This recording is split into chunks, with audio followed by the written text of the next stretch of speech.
Now, the last time I did work on this, I marked each one almost like a domino here. So I have 4 separate flaps. You can see I've marked each one on the edge. Of course, they still come off. I've also marked the edges here. The reason for that is I want to make each one a perfect mate. The curves around the tip will be very critical. Hinge pockets, everything like that will line up a lot better. So I've got that. And this one over here I've got marked 1 and 2. This one 3 and 4. And of course when Joe comes he can pick either one of the wings. Now, one of the things I want to work on, and I'm probably not going to get to do this tonight. I noticed the wife is itching for me to come upstairs. This is the hinge pocket tool. This is the old one. I don't know if we're going to make a new one or just rebuild this one, put some new sandpaper on it. This was worn out. What happens is when the corners wear out, it starts making sloppy cuts, so maybe I'll just make a whole new one. Anyway, this is the one for IM hinges, and when I come down tomorrow to work on this, I'll do a couple of tests on a piece of scrap wood, and then we'll be ready to lay out the hinge pockets, get it hinged. After it's hinged, we want to sight down each flap to see that the flaps are in perfect alignment, because the tubes could be off, even a couple of thousandths, and the flaps will just, when you look at them from the edge, they'll just not line up. We can do all that tweaking and get everything lined up once the hinges are in. So rather than work late at night like this, I'm out of here, and I'll see you in the morning. We'll do some work on this.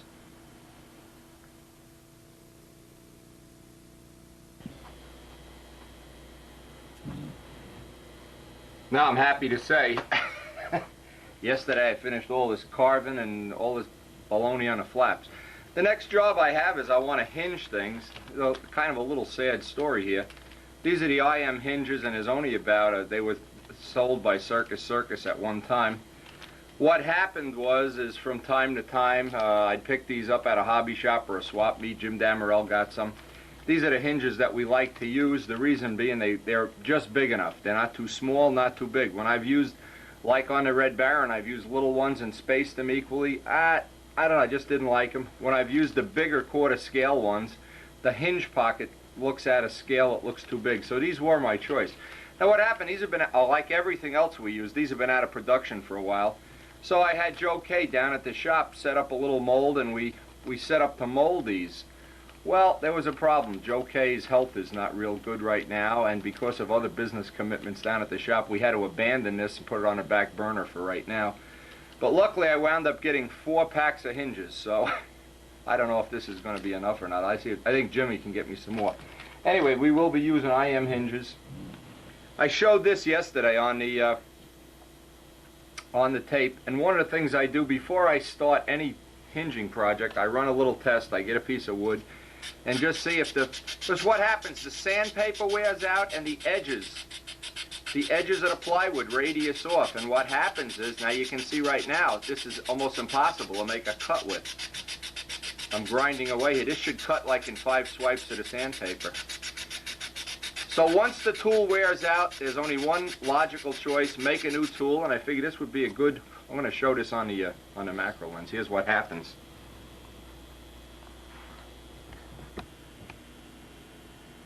See, what happens is the edges get all radiused off. You can't. This one is radiused here. So what I'm going to do, and I'll do it right on camera, is I'll start make up a brand new. Just a scrap piece of wood to test it. I'll copy the dimensions off here. Now there's a couple of dimensions that are very important. You want to take an IM hinge, of course. You want this to be just a little bit wider than the hinge, maybe by a 1/16 of an inch. You also want to have the dimension of thickness here. The thickness of the barrel plus maybe 25, 30 thousandths, so that the hinge isn't sitting out in midair and floating. You want it to sit right into the pocket. An 1/8 inch plywood here, or light ply. And the most important thing is these corners have to be razor sharp. So you have to get the tool only lasts, like any other tool, it only lasts a certain amount of time, then you have to make another one up. So this is a good time. Actually, what's happened is a lot of people have borrowed this tool, and you can guess how many hinges this has probably cut. This has probably cut 1,000 hinges already. But it's time to make a new tool, so let's get that number one. Get these hinges in today.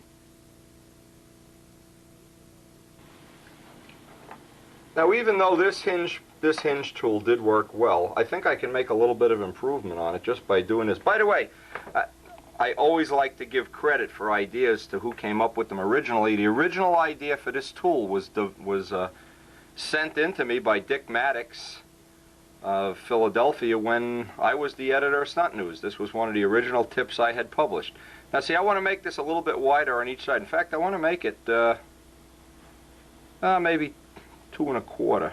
2 1/4 looks about right. 2 3/8. I want to make it wider so that what happens here, try to follow through with me. If this is the piece you're trying to slot, this kind of walks in this way and this way. You don't get it even. The wider you can make this piece, the better. But of course you have to be able to get into the last hinge slot.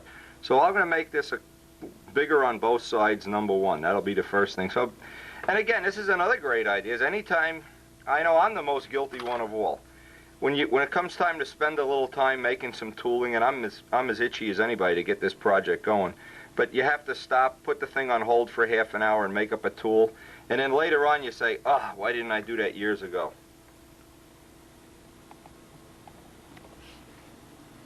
I'm just laying out with a triangle, piece of 1/8 inch plywood, laying out the base part of the tool.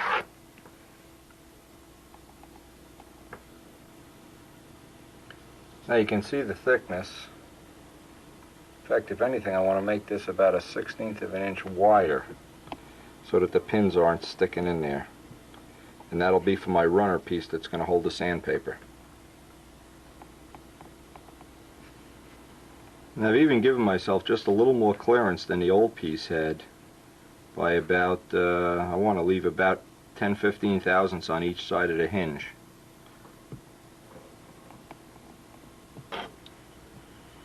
Okay, with the two pieces cut out, both 1/8 inch plywood, by the way, 5-ply, that's what I had a piece of scrap of, but I'm sure you could use other material. This piece for an IM hinge should be about 1/8 of an inch. Before I glue this down, I want to glue the sandpaper to this. I want to get some 220 grit, get this sanded all nice and smooth, true to the edges. The edges have to be perfectly true. If they're off one way or another, you don't get nice, neat hinge pockets. So I get the sandpaper glued on there, sand it down first, and get the sandpaper on.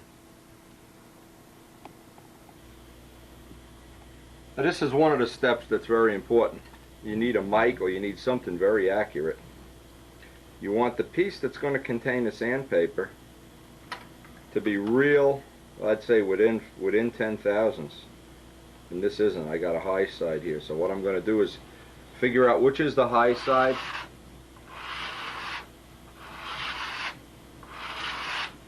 Use that sanding belt. Takes about 10 thousandths off a swipe. Now I'm too small. Now I'm down at... This is why I made this piece oversized to begin with. I knew this was going to happen. Well, all right, Wendy, if you're so smart, how come you're not rich? Hey, come on. Okay, this side is still a little high. Half a swipe. If you don't get it even now, later on it's too late. It's within 5 now.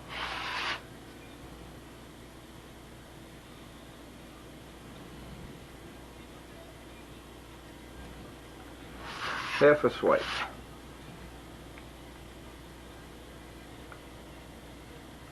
Okay, we're within 1,000th now. Now I just want to dress that edge off carefully. I don't want to radius it, I just want to dress it off. I'm going to get some spray contact cement. Same kind you use to hold foam wings on. Get some contact cement on here and on the sandpaper and get ready to put the sandpaper on. Now a couple of rules apply here. If our other tool wasn't worn out, if the edges weren't all worn out, I could just take and heat this with a hairdryer or put it in the oven at 110 degrees, get a razor under here and trim the sandpaper back, sand it smooth, and then put a new piece of sandpaper. The reason I'm replacing is because the edges were all radiused off. Couple of rules about this stuff. This is the same stuff we use on foam wings. Same stuff. Shake it good. Try not to breathe it in. I opened up the door. Plenty of newspaper around. This stuff really makes a mess. You really wind up, one way or another, it's not a good idea to be breathing too much of this in. Do the whole piece of sandpaper. Whatever's left over, I'll make some sanding blocks with. Give it a minute to dry. As soon as it's tacky to the touch, we'll glue it up and then razor those edges real carefully.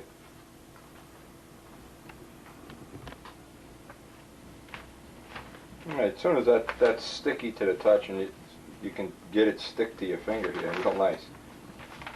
Not a whole lot different than doing a foam wing, that's for sure. You get one chance to put this down, so you really like to get it flat. Look at this, everything sticks to everything now. What a pain in the ass. Press it all down and we'll raise it at right off. And that'll be our part for cutting the hinges.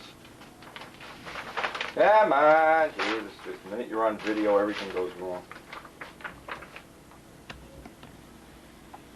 Now you want to get a nice brand new 11 blade and get it at a perfect angle. The reason this has to be so accurate, or I like to have it accurate anyway, is what I want to accomplish here is I want to get nice square corners. And I'm going to use this all through the construction. Again, anytime you spend Joe Kay used to tell me, you'd spend an hour making tooling and you get paid back 10 hours sometime in the future. Well, I'm not so concerned about the hours. I really don't care how long this stuff takes. As a modeler, I just like to have some excellence, really. The hell with the time. If I want to save all the time, I can just go bowling. All I want to do now is just take my long sanding block, dress the edge, keep the 90 degree. Believe me, anytime you spend making up little fixtures or tooling, this is ready to go.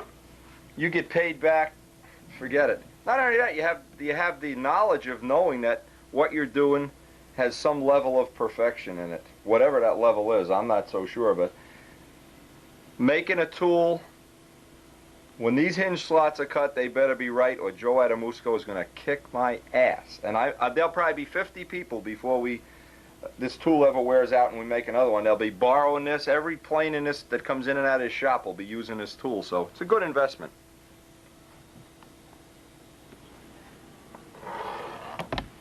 You know it's not ultra critical. I'd like to get somewhere near the center.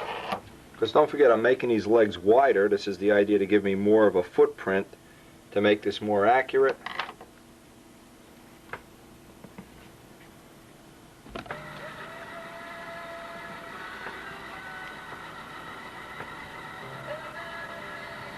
Beautiful. They run out of glue. You believe this? Okay, glue time. Amazing how you can always get a little extra glue out of these. Come on! What a pain in the ass. Unbelievable. Anyway, what I wanted to say is I just want to get glue right down the middle here. You think I go back and erase the tape when this happens? Forget about it. I got to get a pin in here. I'd like to shoot the guy that invented these no-clog tips. Okay, I just want the glue down the middle, as I was saying before the glue globbed up. Hey, the reason for that is I don't want the glue coming out the edge and ruining my edge.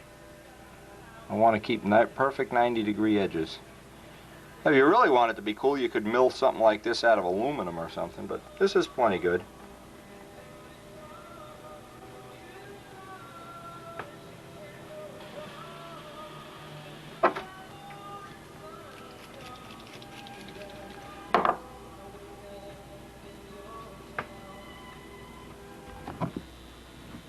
Now, even with all the precautions I took, a little bit of glue came out the corner. Now, you really need to maintain that 90-degree edge.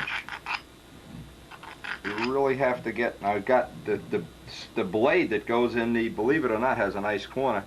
The blade that goes in the plane.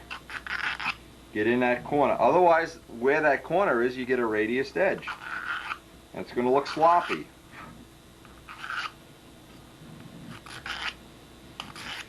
Now also, as a final thing, before I put the handle on this, I want to take some fine paper. Nice if I had some.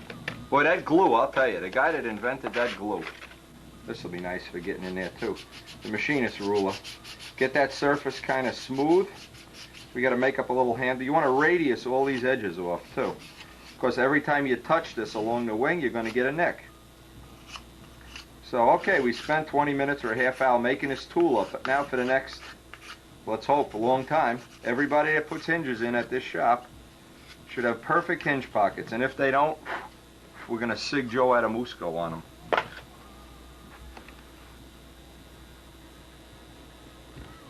I made up, oh, I don't have the penalty. I made up a little handle for the tool. And I'm going to do a little test here, of course. I want to get the handle, just scrap wood here and sanded nicely. Get it kind of centered, this way you'll have even pressure around it. Mark this off, and of course when I go to glue this on, the glue, I'm telling you, that glue. I'm down to the end of the glue. The glue is really getting old.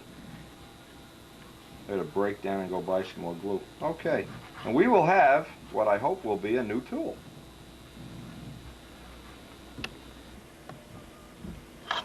It is our new tool with the bigger sides, longer stroke.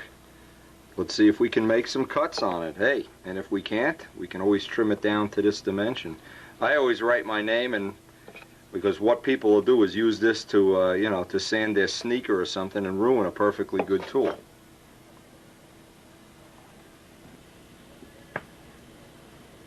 Now look at the difference in the cut between that one. Look how smudgy this one. When that tool wore out, look how nice that is. I'm telling you now. Now which would you rather have on your plane? Come on, get real.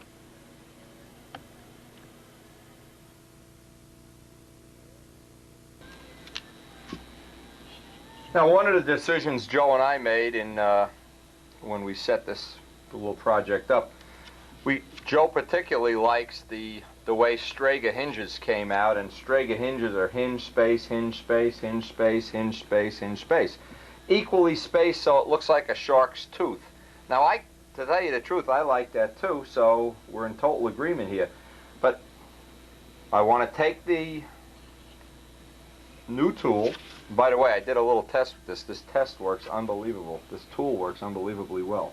And I will put that on camera. I want to space out where I think the first hinge should be. And I want to make sure the middle of a hinge doesn't come into the horn pocket. So I kind of lay this out in my mind, and I'll just plot this right now. Using the hinge tool itself. And I'll put a mark on where there'll be a hinge, and then a space. A hinge, a space. Equal distance. Lay this out in my mind first. Of course, you can always change it and then just use the other side. Another thing to absolutely do is when you lay out hinges like this, you want to lay out, I've done it myself, and started cutting the spots that had no hinge. So you want to mark each place there'll be a hinge before you use this tool, because you could ruin a flap, and then, you know, lots of luck. You just have to go out and make a new flap. And what Joe did, he used absolutely the best sea grain wood I've ever seen on these flaps. This is like 6-pound sea grain. Not that real punky light stuff. Just, I'd say this is 6-pound wood. It's carved up and sanded beautiful. Now again, here's one of these decisions you have to make. We're making kind of a semi-scale model here, and, you know, are we going to go for the full competition thing of try to get away using 3 hinges or something? Nah. This is a real model plane. This is like a real guy, and there'll be some compromises to the competition end of it, but we really do want to have that nice sawtooth look on the flaps. I think that adds a little, you know, a little dimension to it. Does to me anyway. I know so many people have looked at the Red Baron and said, "How'd you do those hinges? Oh, they look real cool." Or if you really want to go back to the Ballerina with those tubing hinges. I was hoping when Ostello did his Ballerina, he'd want to duplicate that, because I could help him do that, of course. But he punked out and he wanted to use regular hinges. Okay, we're ending right at the horn. So in other words, the idea is I want to end at the horn without a hinge, because this eventually is going to have some kind of a trick fillet here. I don't know what. I just have that piece glued on temporarily for now. Okay, now for the fun part, and this is really fun. In fact, you know what I'll do? I haven't been using the sanding bench The reason for not using a sanding bench is simple, is the noise that the motor makes I thought would be a distraction on the video. But for this, let me go over to the sanding bench and just hack these out one right after another.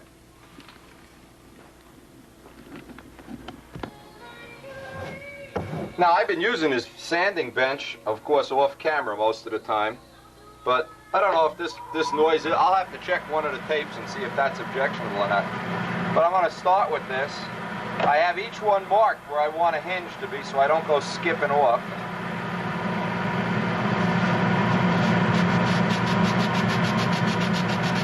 Now the first one, you could walk your way. You have to do the first one real gently because you're only footprinting onto a small piece. Watch that dust just disappear. Is that beautiful? But now from that point on, line up the tool.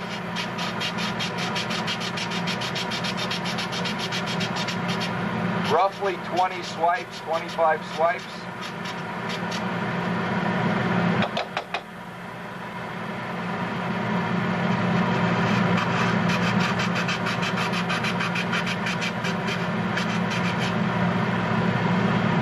You know, if you haven't seen this bench, and it was in Model Aviation, the little article I wrote, this bench is worth its weight in gold when you got to work your way in the house. Have your wife buy you one for Christmas. You can buy the whole thing cheaper than a tune pipe motor.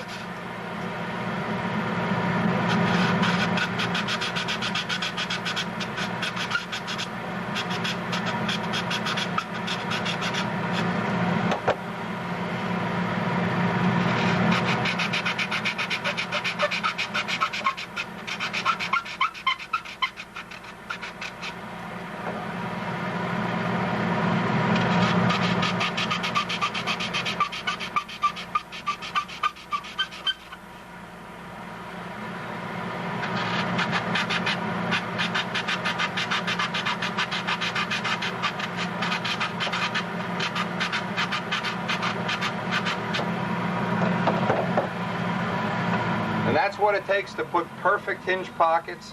Now imagine if you use a typical stunner where you only have five hinges in a flap, 4 in the elevator, or 3 even. It would go so fast it's unbelievable.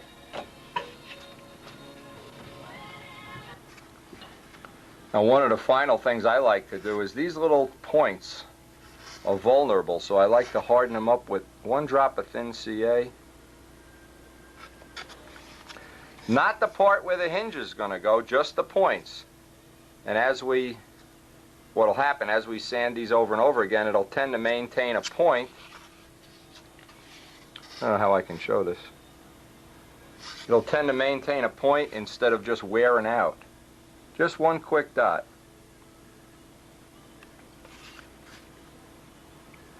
Now I'll do all the other flaps off camera. I'll get them all into sawtooth mode.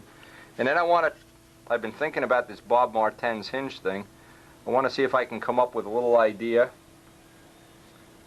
so that I can do, or at least accomplish it, and I can do all of the flaps in one shot. So, something I've been thinking about, and of course, Bob has sent in so many good tips. Just let that kick off. And that's one of the nice things about the video, sharing these tips, sharing the different ways of doing things, and the photos and everything. It's what makes it worthwhile.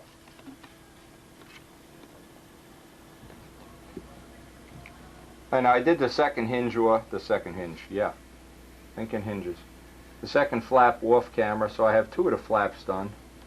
What I'm going to do is bring the other wing over here, get all of the flaps together. Now I have them marked. I think I showed that yesterday on the video. I have them all marked so I know which goes where, even though they're very, very close, but I don't want to have the edges where one is a little thicker or thinner, or one is sanded in. So maybe what I'll do is I'll do 1 wing at a time and then put the wing away.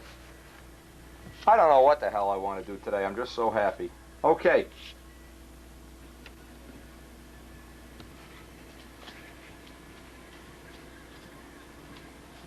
Now just using the paper towel or a Q-tip to blot up any extra that's in there. Believe me, one of the nicest things I've liked about the real quality front row planes, the corners on these hinge pockets. Boy, does that stand out in a crowd. I mean, that's when those are all screwed up and radiused.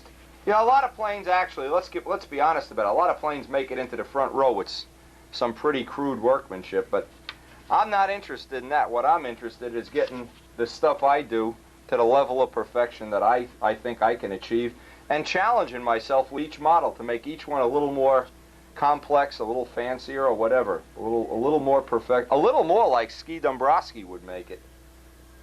I don't know if that's the right analogy. Anyway, one is done.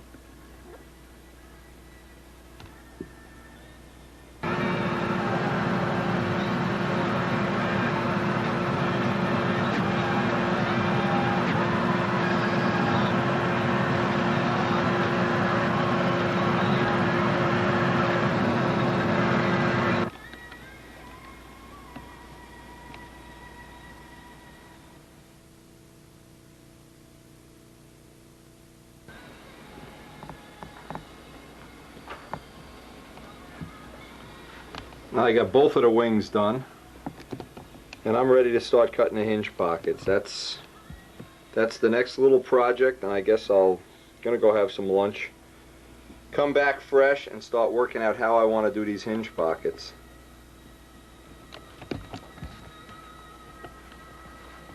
I like the way that looks. I like that look of the sawtooth. I guess that's the right word.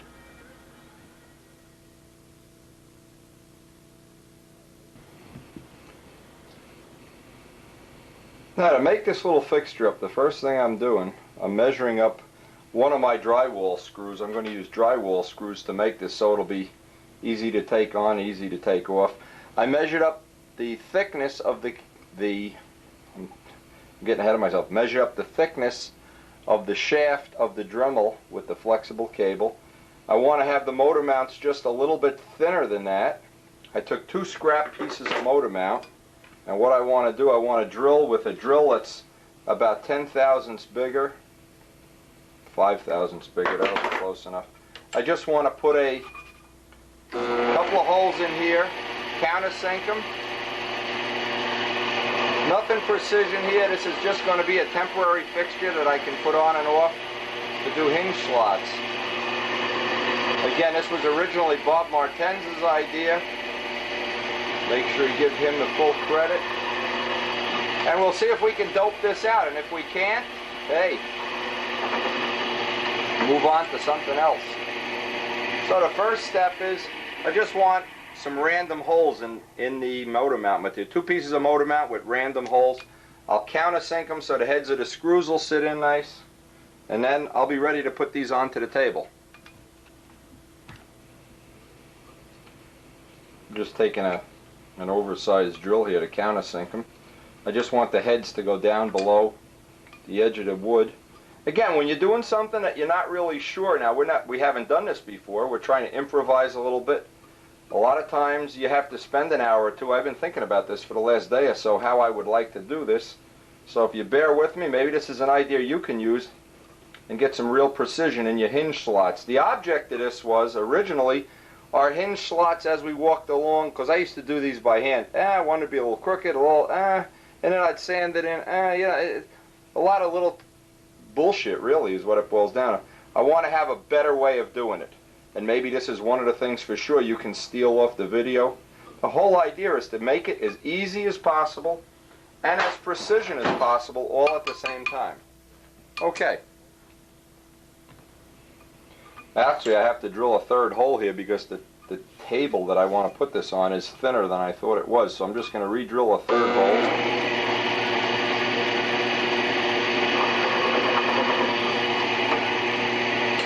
I need to have 3 holes in here, only because the table is so thin. I thought I was going to use the thick edge, but I'm going to use the thin edge instead. Now I want to use this edge of the table. See, I originally measured this, never realizing the glass was, can't put screws in glass. I want to get a nice 90-degree edge off the table. And the idea of that is I want to take the little blocks, let them sit up above, mark this out. I'll pre-drill the holes with, because this is a solid, believe me, this is a rock of a table. I'll pre-drill the holes while this is in position so that I can get these screws in with the heads flush. And of course 90 degrees this way. I want to have a perfect 90-degree angle.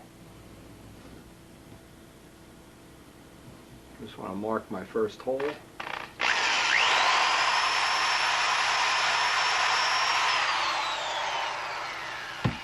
Now, using the first hole, I'll make sure I have this at 90 degrees.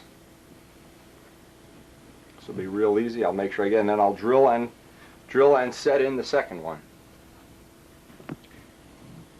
Now with the screw tight, I can get exactly what I want as far as 90-degree angle to the table goes. With that in place, drill the second hole. The first one holds the second one.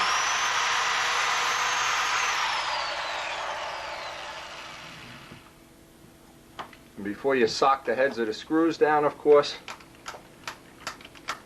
obviously make sure that you're right on the line.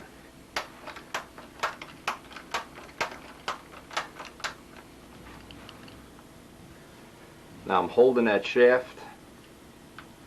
Use that to line up the third hole.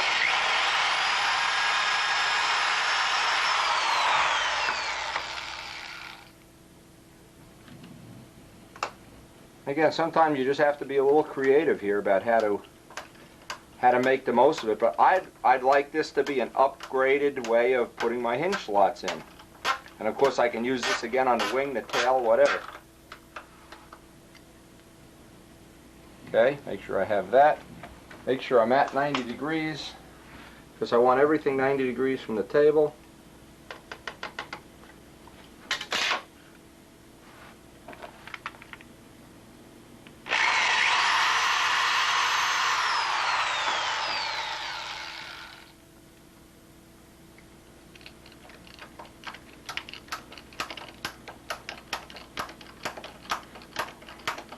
Again, I'm sure you could make this out of aluminum, improvise, make it more sophisticated, but this will probably do the job. Just double check my 90s. Double check them both ways. Because when I put the hinge slot in, I don't want to even have 1 degree of offset, no angle at all. It is a nice tight fit. What I did, I made up a piece of just ordinary 1/8" plywood to see how strong I needed to make this. This almost stays in there just because it's a nice press fit, and I want to be able to confine this obviously with some, where's the drill?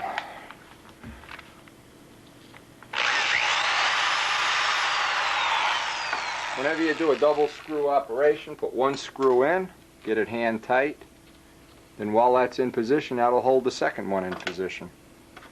And what this will allow us to do, and we don't know if this is going to work yet, hey, bear with me, my friends.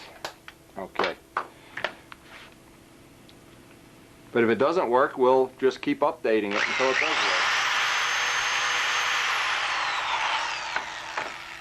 May need some fine tuning here. For instance, if it tends to slide up and down, I could put some sandpaper, some sticky back sandpaper on this. I've thought of that already as a way of holding it. But what I don't want to do is squeeze it like a vise. I want to use a minimum amount of pressure to hold that.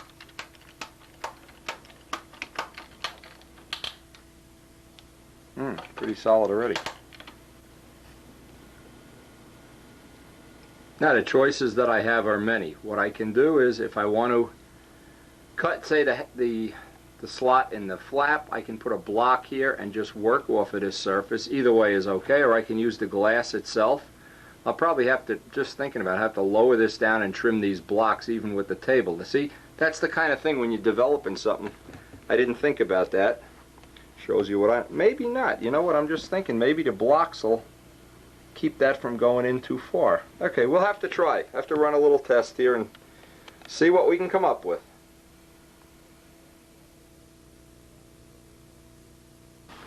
First thing I want to do, I want to get a piece of scrap wood here, run a center line down it, and then set the height of the blade.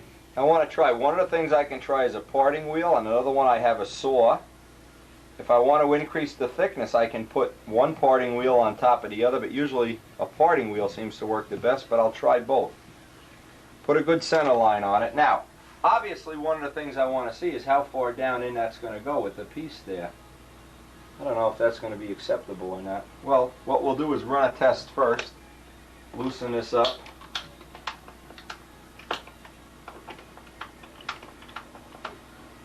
And we can just... yeah, I'm going to have to saw that off. So, let me mark it.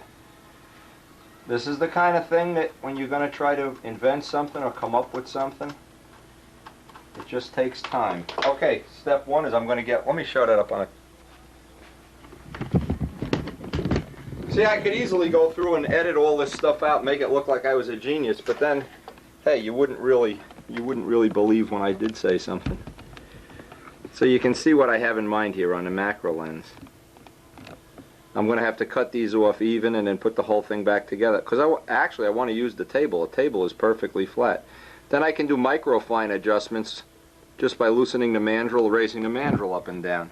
But I also want to be able to slide the wing in a foam cradle or in some kind of jigging right up along here. Let me go cut those off, and step one, hey, takes time. Now what I did, I put dots on these so I would be able to get these back where they wouldn't be upside down, reversed. Mark that off because I cut one, I'll cut the other one off. Put it right back where it was, and this allowed me to slide. I left about a 1/64 of an inch low clearance there.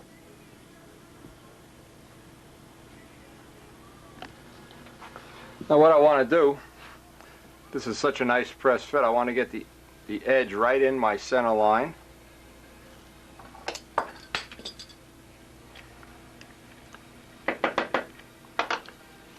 And boy, I can get a micrometer adjustment on these hinges now that I never could get before. Now I'll cut one and then run a test. Put this little plate back on. I marked what it is so it doesn't get used up for a sanding block or something when one of my compadres is here.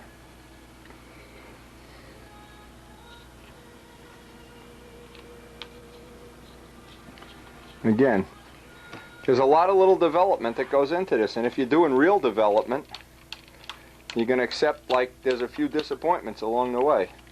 You got to engineer it, go back, re-engineer it, go back. Nice and solid. Don't have to overdo it. Make sure we haven't bound that up. Again, I don't want to put this in a vise and squeeze it. Now, with that in mind, let's try a low-speed cut. We can run any speed we want here.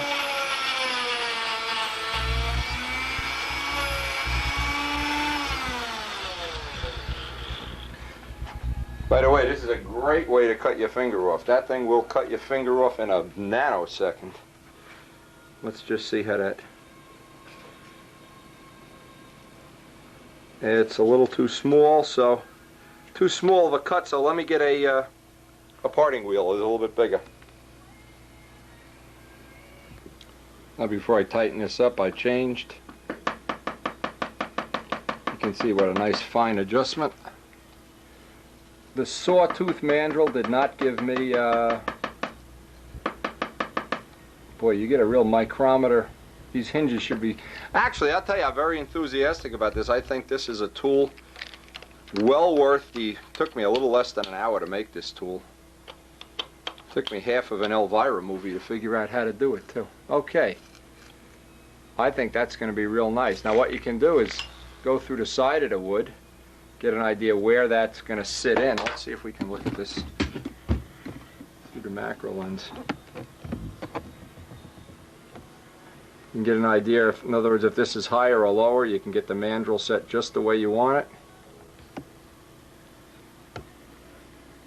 Now these are the parting wheels. We use number 409. You have to buy the mandrel, I guess, separate. One tip is use a brand new wheel. You get the full diameter then. I tried doing one with a wheel before that was cut off. Didn't get the full depth that I was looking for.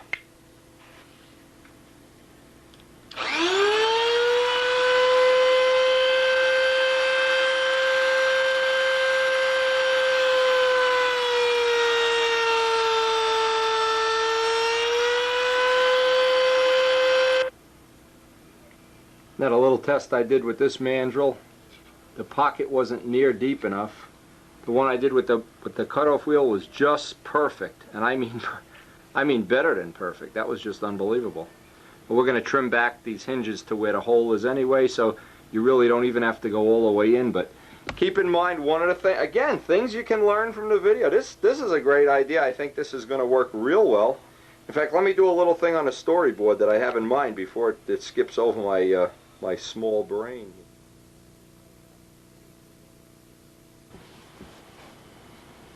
Now, just one thing here. Having a flat table now, and it doesn't matter assuming we have a piece of glass on the table anyway, think of what this is going to mean to us. We have this in a 90-degree angle up here with a mandrel set at a height that we can vary. We can vary this distance to here infinitely. Now, what we want to do is set it up so just what I did is the 1/4 inch set. That'll do the flaps. But when you put the flaps on here, if you want to be a perfectionist, then why not be a perfectionist? Half of the thickness, mic this thickness with a micrometer, mic it back here, take half of that amount, and I know this is somebody saying, a couple of thousandths won't matter. Well, as long as you're going to be a perfectionist, why not be a perfectionist? Put a shim. You can use IBM cards of 5/1000ths each, or some kind of little piece of plywood. So you're in, this is now parallel to the table. And you can just, once you set your height gauge and the depth gauge, you know how far in, you can go bzz, you can just go right down a flap, bzz, bzz, bzz, bzz, bzz, bzz, bzz, and every hinge will be perfect. And keep in mind, I have had many, many planes that when I was all done with them, and I buffed them out and sanded them, the hinges were in like this, and because I basically did it by hand, it results in stiff controls, wear at the hinges, all kinds of mean, bad things. Or even worse, another scenario is the hinges can go like this. So that now the flap is on, not exactly perfect. And then you try to sand it in and everything just turns into mushy pies. This is a tool worth doing. Believe me, now that I've got it done, I spent the hour, you know, believe me, tooling always pays. Now, the other thing I want to be able to do here, I want to be able to work off my table, jack this mandrel up to whatever distance I need to, and maybe use something to shim up my wing so that I can get it right on center. Again, all I need to do this properly is get some kind of a shim. Maybe a foam core would even be okay if you were doing a foam wing. But I could work off that center line, make sure that center line and this center line are equal, and just go right down the trailing edge of the wing. Boom, boom, boom, boom, boom, get all the hinges in. This is a major step forward. I count this as, you know, something that you need to do. Once you have it done, you're in Fat City, you're a Cadillac owner here.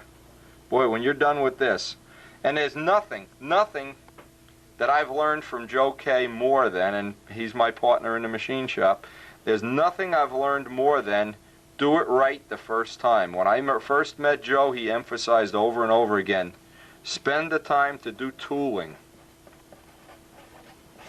Do the tooling. Now, I can tell you right now, the next guy that comes into this shop, whether it's Damarel or whoever, Ron or whoever, they're going to pick up this tooling. They're going to go right down making the hinge slots. Boom, boom, boom, boom, boom, boom, boom. In 5 minutes, that'll be and it'll be perfect. The most important thing, it'll be perfect. It won't be all cockamamie.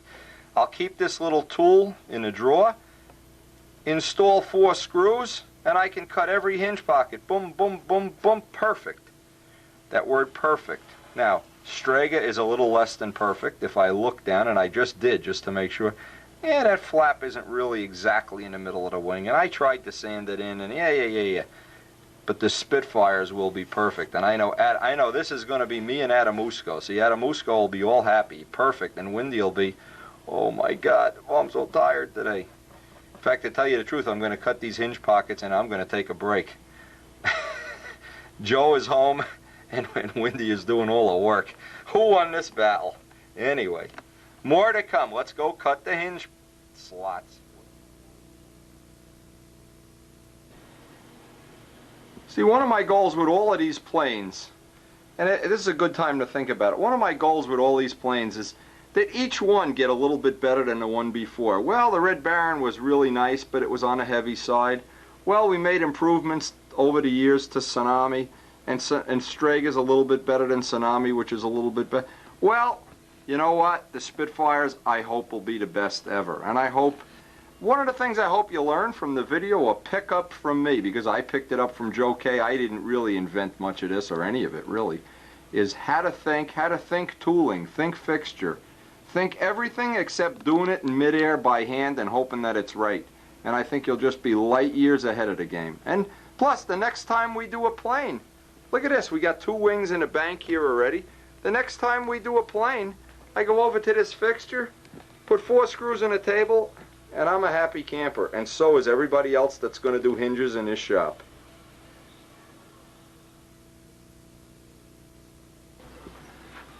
Now, one of the things that'll help this fixturing, I'm going to take a 90-degree triangle and try to put some lines right on. And what this will do, this will help me determine the middle, so I get the hinge pockets right in the middle in the other dimension too. Because as I line these up now, I want to be able to look at the slot and just maintain the center, going right down. In fact, I'll move these lines out just a little bit. This will be real good.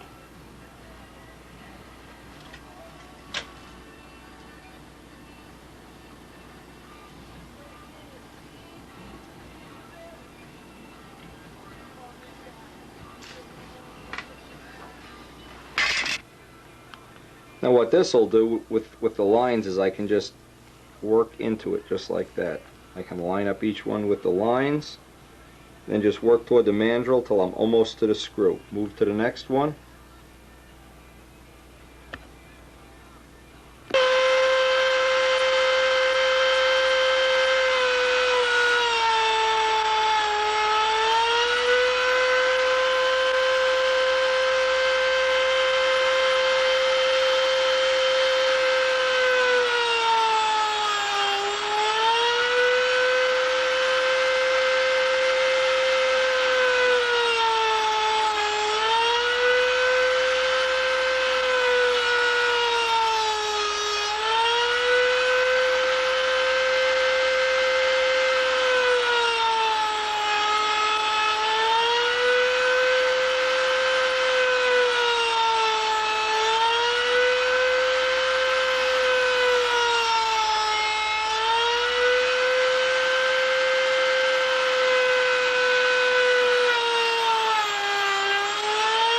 The lines really are a big help.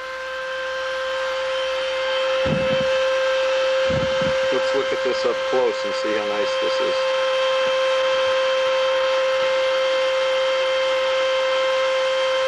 Every one perfect. See, I pushed a little too hard here. I'll fill that up with that. You want to come right up to the mandrel. In fact, there's a lesson I can learn. Don't go into the mandrel.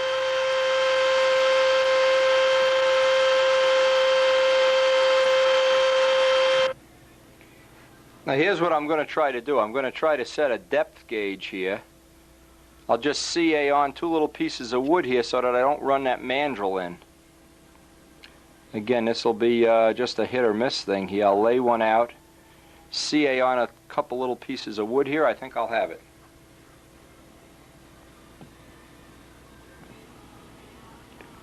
Okay, what I did, I cut a couple of pieces of motor mounts. Again, I'm kind of inventing as I go. The invent as you go syndrome. I want to get right up to the mandrel but not touch it. I want to be parallel.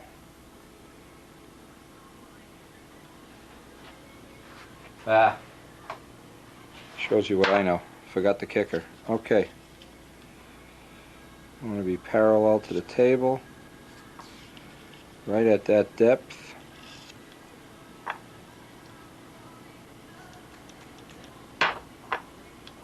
Now, if these aren't right, of course I could shim them with some 64th plywood, or I can break them off and just move them if I really want to.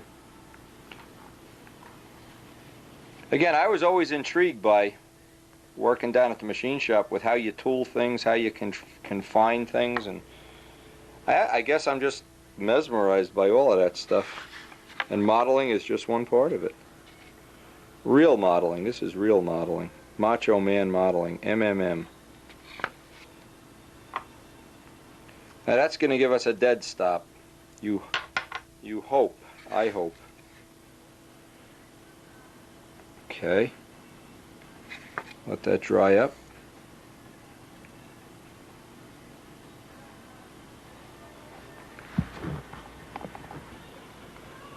Again, we want to make it that we have as big a footprint as possible so we don't have any of this action.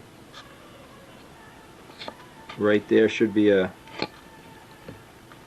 good depth gauge. That should be a perfect depth gauge.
Now, the improvement here, no mandrel, no little bump from the mandrel. I checked these with a micrometer and they are within an amount you can measure, 1/1000th of an inch, of being right on center. That's really good. Now what I always do, I always write what hinge this is for. This is for an IM hinge. I put a little red line there. That's only because my eyes are not so good. Helps me pick it up. Same thing with the lines there. Excellent. So far, Bob Martens, you're okay. I don't care what Adamusco says about you. Great tool.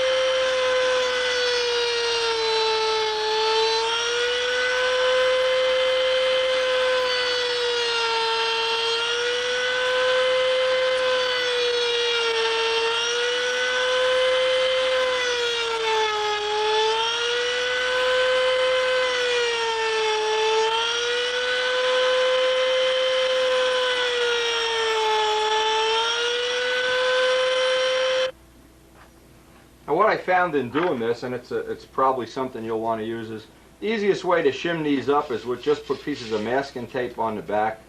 When we're all done with the hinge pockets, we can lose the masking tape. I don't even think you need the masking tape. There's not enough of a difference. There's just maybe a 1/64th of an inch of difference, but layers of masking tape act as good shims. Okay, the next thing I want to do is fixture up the wing in such a way, and I haven't figured out how to do that yet, but since we're having so much fun today, I figured we'll try to get the hinges in the wing too. The table clean. Now the first thing I need to know real accurately is put the flaps on each wing. That's why I've marked which is which, because these hinge pockets might not line up 1000%. I need to mark each hinge pocket accordingly.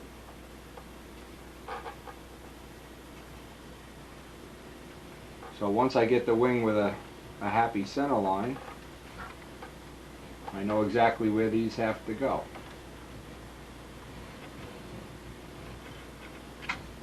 This is probably the first plane that I've ever done that'll have accurate hinges, real accurate. Okay, now I have this taken off, and I want to mark, of course, which is hinges and which is not hinges. Because believe me, you can do it. You can run out and put the hinge pockets everywhere that there's no hinge. And I have done that. Okay, with all the X's in there, and that's ready. In other words, wherever we have a hinge pocket, it's marked and with an X, so I know, because they kind of all look alike. And I'll know where to run that tool in. Now I just have to fixture up the wing. Now I got to admit one thing about my wife. She loves me. Look at what she leaves me for lunch. An apple and a banana. Unbelievable. They're out having the dinner of their life, probably spending $30 for lunch, and I get an apple and a banana. Anyway, take my little lunch break. What I did here, because I want to think about something, so here's another point you can make. One of the things, nobody, even myself, I can't work right through for 20 hours. One of the things I did, I took an old foam core and just blocked it up in such a way that get a rough idea of where I am. This is not this doesn't have to be within a millionth of an inch, but of course the more accurate it is, the better. Now, speaking about tooling, Walt Russell, one of my good friends, a school teacher, he made up this little fixture, and I am sure I've shown this on a video before, but I'll show it again. This little pointer slides up and down. So what I do is try to find a spot where I want to reference off, in which case that's that. Tighten up the Allen screw. Now all of this tooling, keep in mind, one of the nice things here, every piece of this tooling, including that thing that holds the mandrel, this and the other tooling, you're talking about pennies. There's probably not even $1 worth of plywood and glue on the whole thing. So what I'm saying is now I can run along, check that all my hinge pockets are going to be pretty accurate. Now, if they're not, in fact they're not, this side is getting lower. If they're not, what I can do is use some shim stock. Anything you can use for shim stock is fine. Sandpaper is fine. You can fold it 6-8 times and that'll give you probably, well, I have to take the tape off anyway. This side is lower by a 1/16 of an inch than here. And then I need to reference off the whole front. Same thing. I need to know that this is the same. And because I'm just using up scrap foam here, this will not be a big deal. I don't have to sit here like I'm truing up a wing, but I'll get probably some IBM cards. See if we got any in the drawer here. IBM cards somehow always seem to work out. Of course, I have the whole table shimmed with IBM cards too. But I can just tape these in position until I have the height that I want. Kind of rickety. I'm going to have to just stick some chunks of foam up in the front there till it's all the same.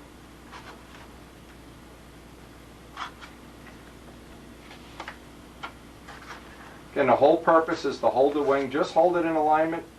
There we are.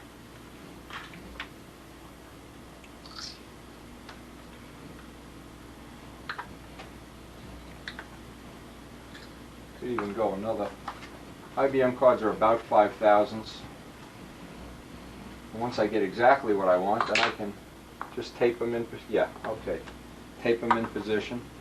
Now, of course, I have to check the whole front of the wing, and then just tape all this stuff on.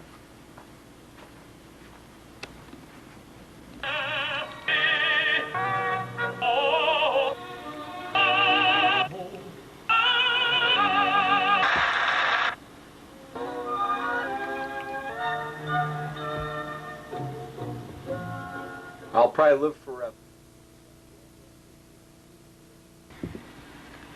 Now, of course, I got Walt Russell's little tool here set just about where I want it.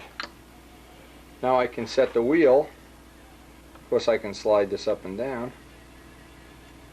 And the only problem is I'm going to have to do a test. I'll do a test little fitting here. What the hell's on the bottom of this? Piece of junk on here.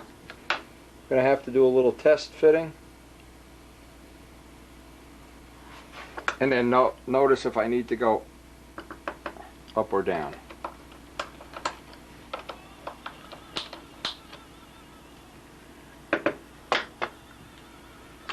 Okay, now I want to obviously bring the wing over. I put some chunks of foam in it in choice places just to see.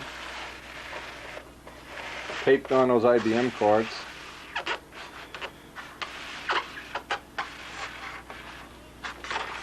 Woohoo.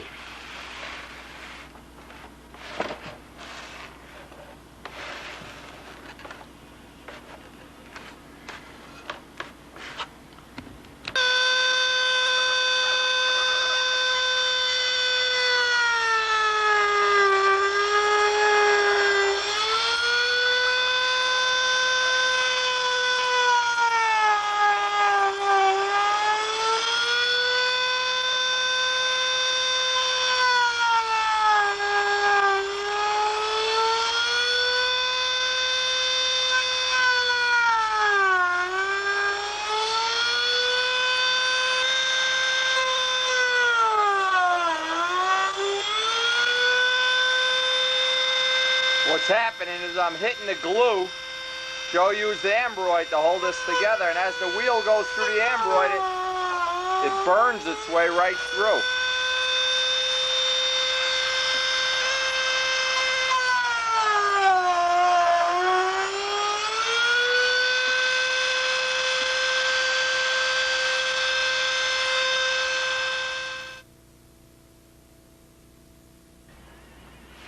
Now, one of the things I'm going to try to do, don't know if I'm going to be successful, is to try to take this wing right out of the foam cradle and drop the other wing in. Of course, make all the marks.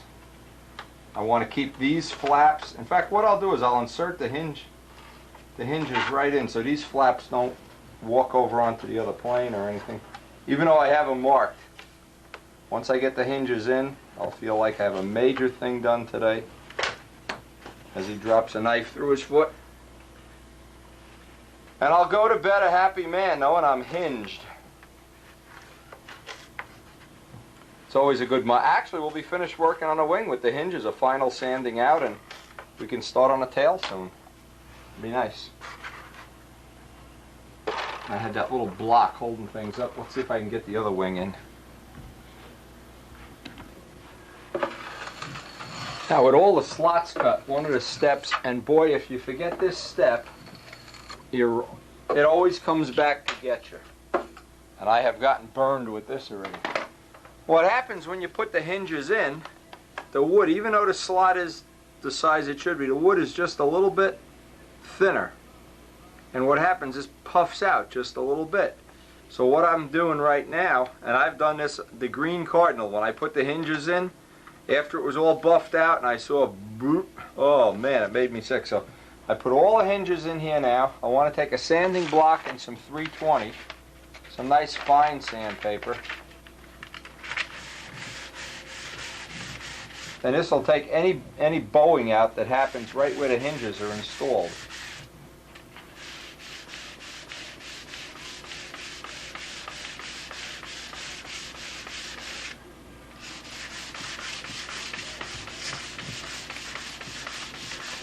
Now, after doing one side, I can tell you right now another trick. Clean the table, because if you leave a pile of this, the flap has a contour, and you wind up sanding a bow into it, so. Where the hell's the can? Once you get one side done,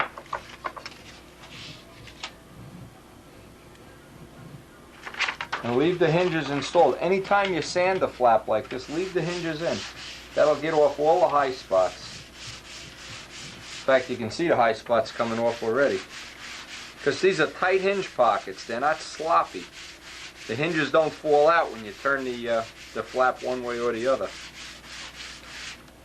All right, I got 4 of these flaps to do, and then I want to assemble. Put everything on the plane and make sure that the red flaps fit on the red wing and the black flaps on the black wing. That ought to take care of that. A final little check of how this worked out. So far, this looks like just a dynamite system.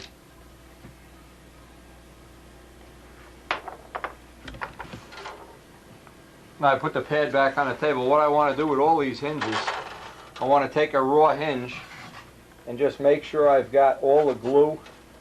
I know when that what do you call it, was going in there, the parting wheel, it was burning through some ambroid, so I'm wondering if I got some ambroid on a trailing edge here. Put each hinge in, clean it out a little bit.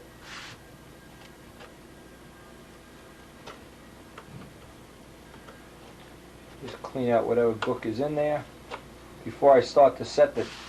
See, one of the things you can do, if most people, including myself, and I see them over here all the time, try to get the flap on and off, and it's like, ah. Well, if you clean the hinges out first, it makes it a lot easier. Just keep taking it in and out. After you do it 8-10 times, it seems like it goes together real easy.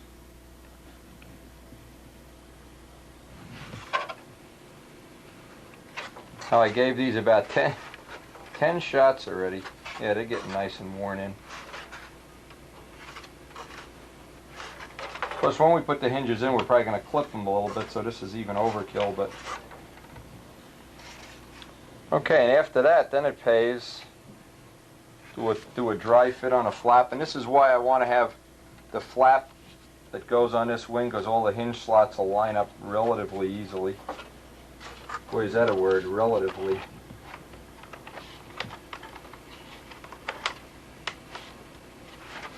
This is where a lot of people, including me, have a kind of a problem. And the only way I know that's even reasonable is start at the horn and work your way out to the tip. Get each one started as little as possible. Make sure they roll in just a little bit.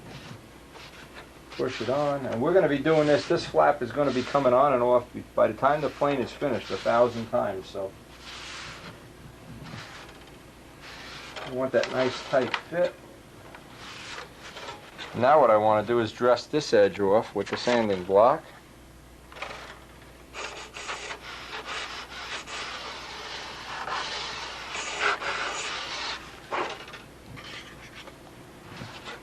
And every time you take this apart, put it back together, it'll get a little easier.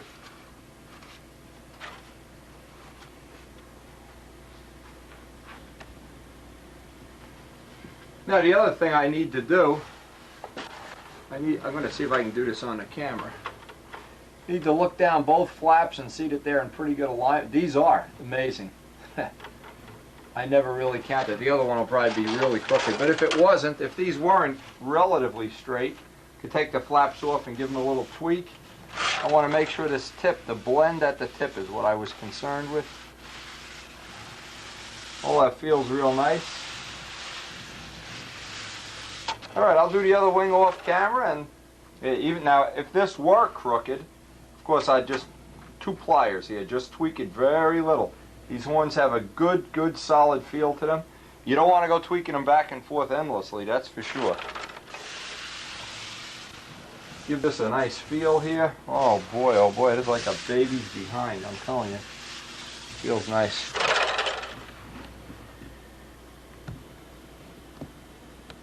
Oh boy, do I like these wings. Joe, you are some designer, I'll tell you.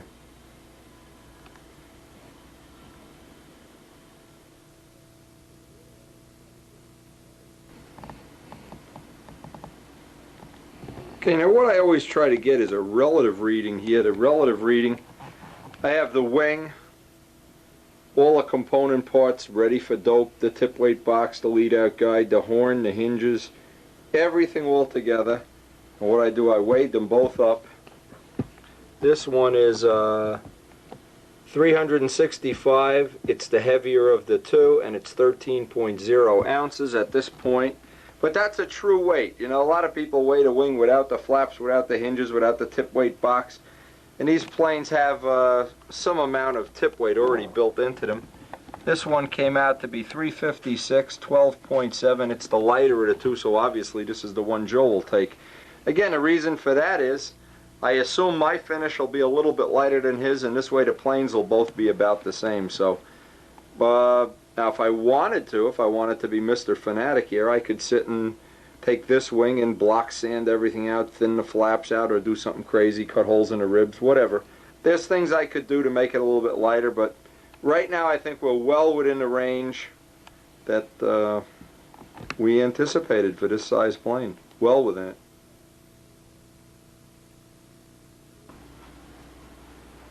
Now I really feel like we've really reached the watershed here. In fact, I'm going to call Joe up and say, hey Joe, come get your wing.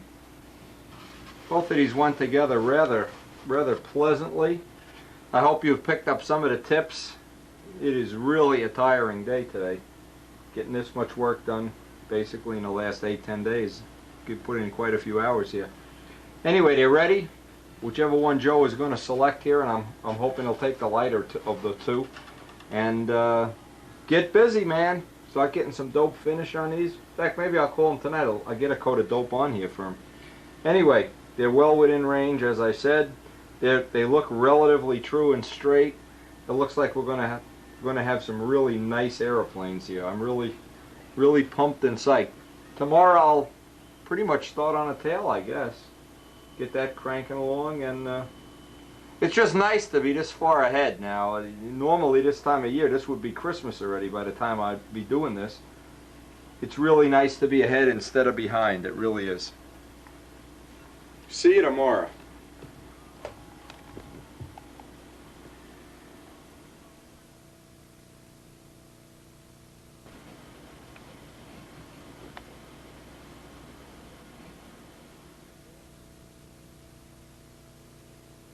Gee, this might be a... We need toys. Yeah, this will be something Mike is... Oh my God. Garden State Circle Burner president could, you know, maybe put into the archives. There's a magazine. I want to give him that has Bobby's... okay, that's Bobby's Genesis with and the then article. I've got a set of plans too. So if he wants to modify this or update it or do whatever. Now, as the Circle Burner president, hey, nice wings. He's getting a free Genesis. The only thing he has to do is pay for our car insurance for the next year anyway. Anyway, how's that for a present? You get the plans, you get the magazine. You ought to just get Bobby Hunt, tie him up with string and hand him to him. Get him to fly it for you. What else you got for him today? Well, that was it out here. Oh my God. I know you've seen this before, but paint jobs. Oh! Spitfires. Like there's a Corsair as an example. Spitfire. And it has kind of a Reno camo airflage, you know, deal. Nothing has to be anything like it was 50 years ago. It could be like today. No, they're fantasy airplanes. That's right. But just some ideas of how different colors can work out. Well, I got some other pictures. I'm going to put them on a video later. Anyway, what we're trying to do here today is we took the original tails that Joe had prefabbed up, and we want to change the tip shape slightly. Reduce the area. What did we start out at, 25%? 24%. 24, and we want to get it down to 22, so we're making a little mod to the tail here, making up some patterns, doing some gluing. What we're going to do is do one up off camera. Well, we'll do one and decide if we want to do this to the other tail. We have the two tails here. We're getting rid of that piece. You got the blocks all... Oh, here's the blocks here. We'll put these on and kind of whittle them into place and see if this gives us the look that we want. What we're trying for is a little more of the Spitfire look at about 22%.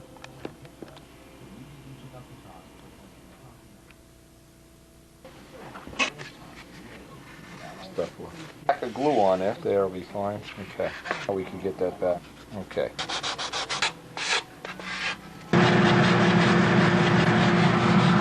Okay, now Joe is working on this, getting the blend in. We changed the tip block. Again, what we're trying to do is get the area down from 24% to 22% while keeping the same shape. This is a change we made after much debate and consideration.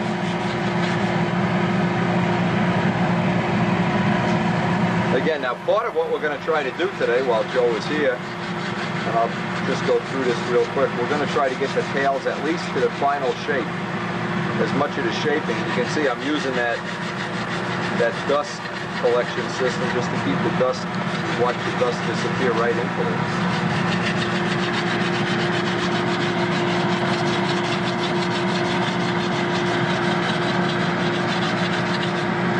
Well, that works great, huh, Joe? Sure does. All right, now we're doing one side. We made the change. I made up a pattern. We cut up a spare block.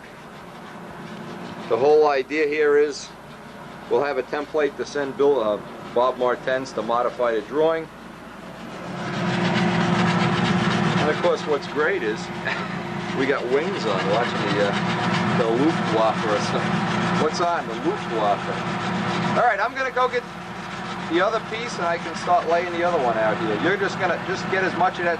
You could radius that leading edge.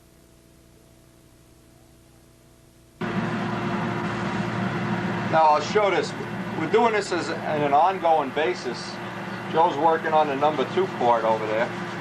As soon as I get this block sanded to where I have the edge that I'm happy with, I did that old trick with the CA also on the leading edge. The way Joe, you see there's another good thing, Joe, where that leading edge has the little dots, I'll harden that right up. That'll just make it a little harder to get a wiggle in the sanding. Just wipe it with a paper towel. Get that little plug that we made there. See what happened, off on the tip here, I got the elevator thinner than I wanted it. Then I realized if I'm going to get them thin like this, I need to change that shape.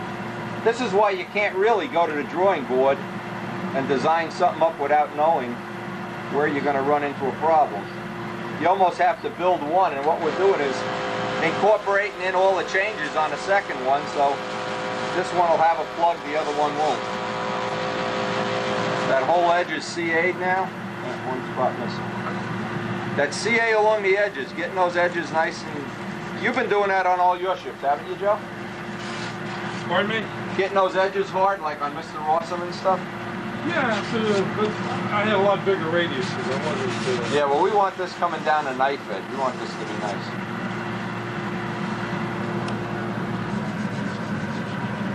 You see, this is the original piece that we had. We had moved this piece over, and then because this is how Joe bent the leading edge, we needed to make a little piece. Now, on the other pieces, we'll put this piece inside. You ready to put one inside, Joe? Let me see the edge of that. Not quite. I'm getting there, though. Okay. We'll put the plug inside. This way, you just won't have to worry about that joint. This one's sanded out. You can't even feel that even with the CA on there, and we'll bury that in paint, of course. But this has, now we're down to what we hope is going to be 22%, and we have a little more of the look of the Spitfire, where the leading edge, it's a lower aspect, the front edge curves, and the back edge is almost straight. So that's kind of what we're looking for here.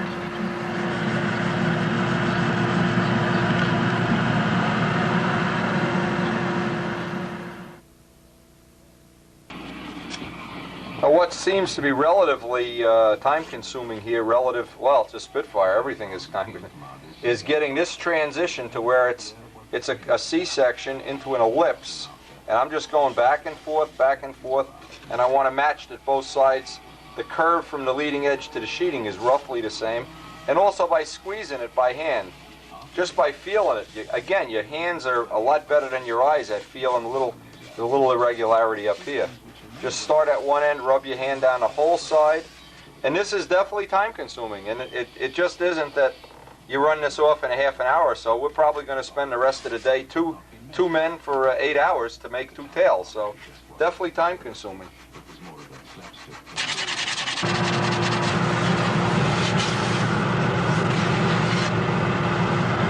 This edge, the edge is cardinals. Okay, Joe's working on the other tail, getting the replacement blocks in place. And now we got to make sure when I take this first one, I got one done over here. When I take this one off, mark it, of course, with some dots or numbers or whatever, because each elevator will be a very precision fit. In fact, you can't even put a piece of paper in. There's such a tight clearance there, so.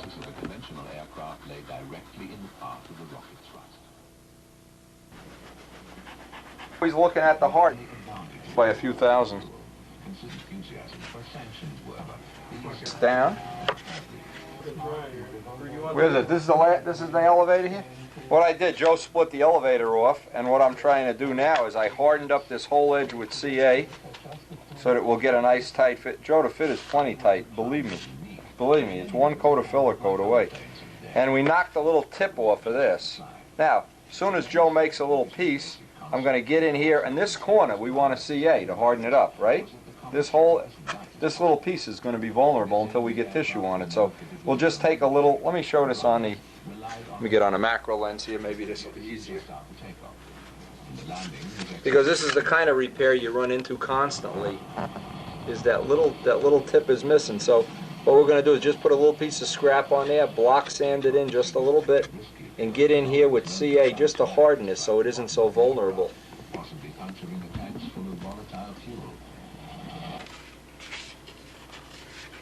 Jim Damerell came over. We're getting ready to do some pizza here for lunch. But one of the things, when I get to the very end here, I want to get the whole leading edge. And in fact, I've been trying to be even fussier than normal. Is get a coat of CA right along the whole edge.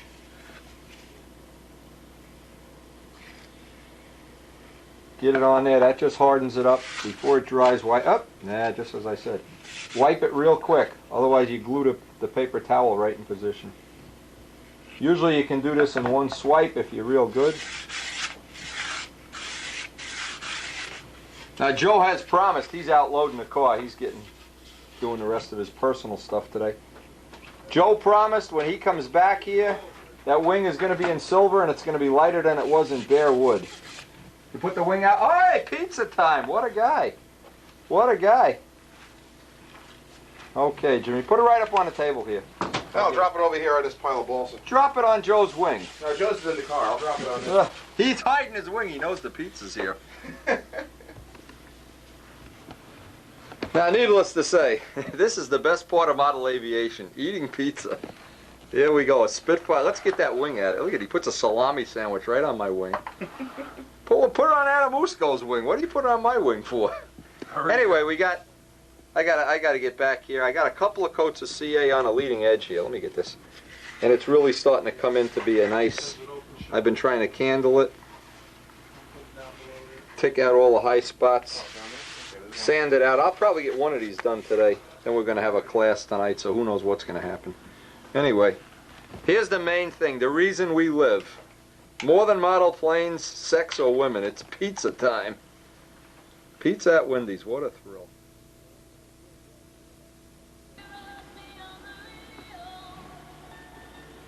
Now, one thing I was really glad to hear about, I just got a call from Joe Ortiz, and he said they're going to be doing kind of a Windy Monday building session out at Jimmy Borelli's on the weekend, on Saturdays.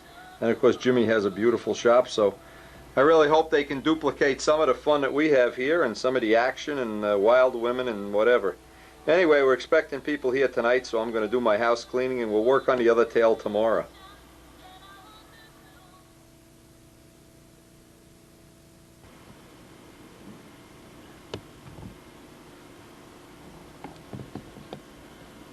Now just look at this piece of mail I got here today. Fantastic line tension. This is from Brian Harris. I can't wait to see what's inside of this.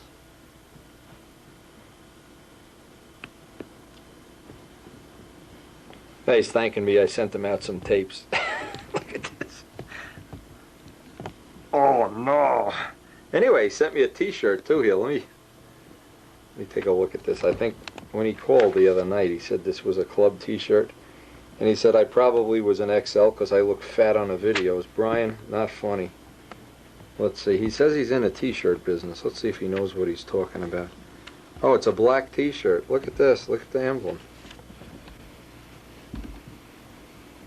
Hey, cool. I think I'll wear this tonight at our little get-together. Anyway, thanks a lot to Brian Harris. Spitfires. Hey, looks cool.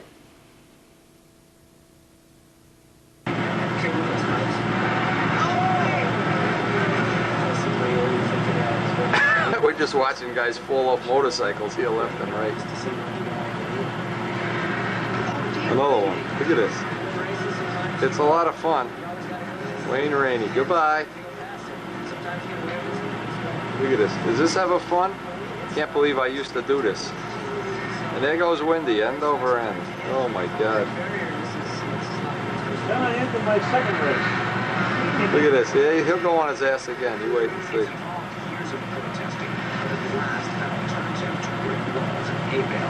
Anyway, what the hell with bike racing? We can see this later.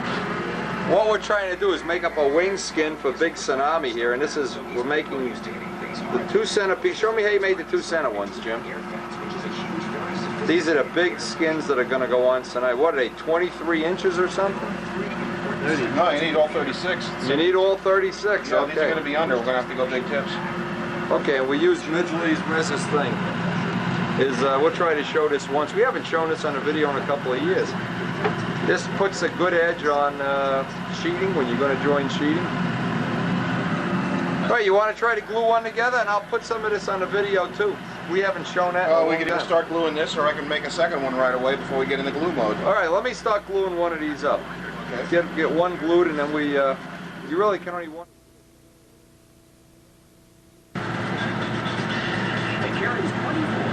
Okay, Jimmy's got all the edges on with the edger. We're gonna just tape one of these together. These are giant, by the way. We got one over by the door already. This is like a double pattern master size wing skin. 3/32 wood. You need 3 guys, one to carve. You gonna do another skin here, Jim? Yep. Okay, this is that thing Midgley made up. And what we're doing is cutting one piece of wood on a 45 so that when you lay them together, the grain is following the airfoil. Otherwise, if you just put 4 pieces together, the trailing edge, the grain would come right off the trailing edge. So making up kind of like a fan here. And this is for a, how many square inch plane is this? 1,000 square inches? 900. 900? 3/32 wood. Jimmy's using Midgley's edger here to drill. Look at the airfoil on this thing. Holy mackerel. All right, and we're going to be ready to start joining this up just like it was a big stunt ship. Anybody?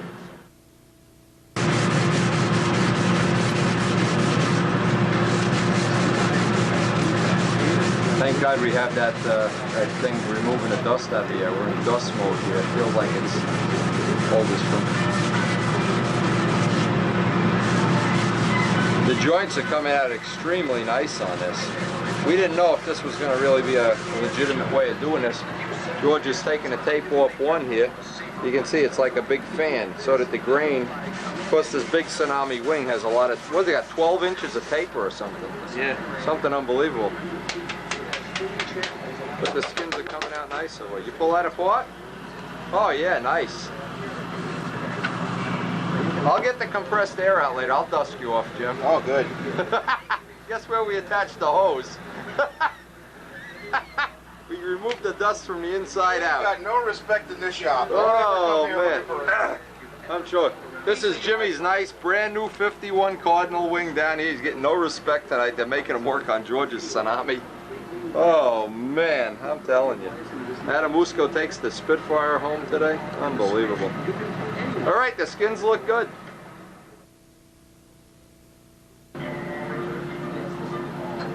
This is the fire engine George painted. This is one of the first ones he's doing litho. What do they call them? There's some kind of posters. They're not really lithos. Anybody into fire engines, give George a call. He'll make you a nice fire engine picture.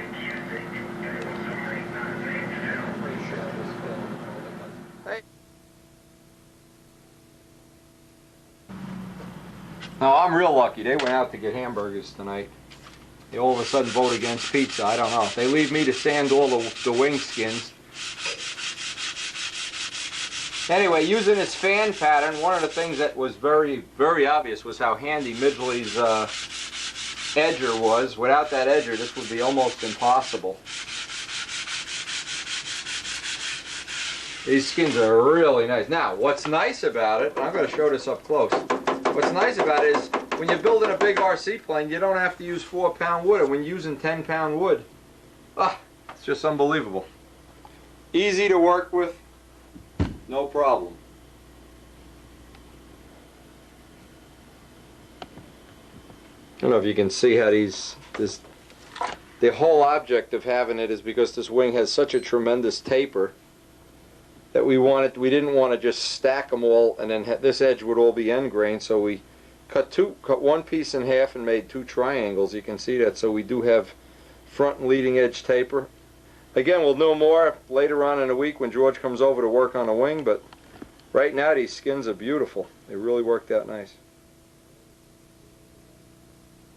I fly to the circle burner's field right before mascot. See if I can fly at mascot. Now what we're trying to do is we're laying out, these are the plans to George's big Tsunami wing, And it was waking the real 6-foot bad. wing.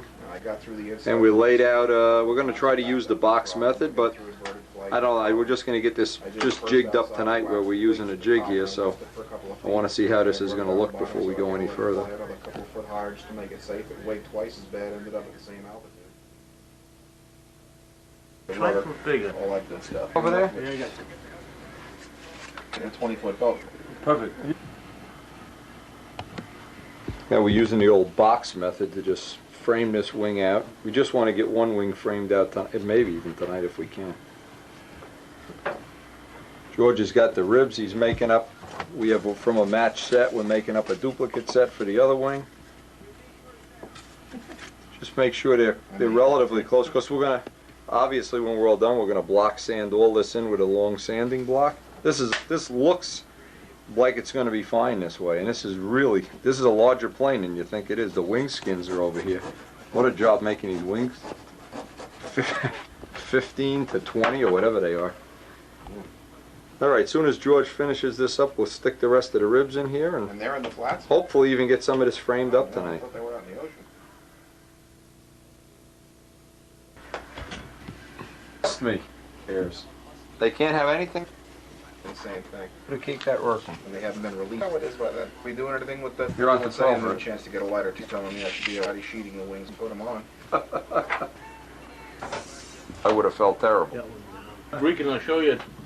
What happened after Don't that? squeak till you have I This thought one's about up.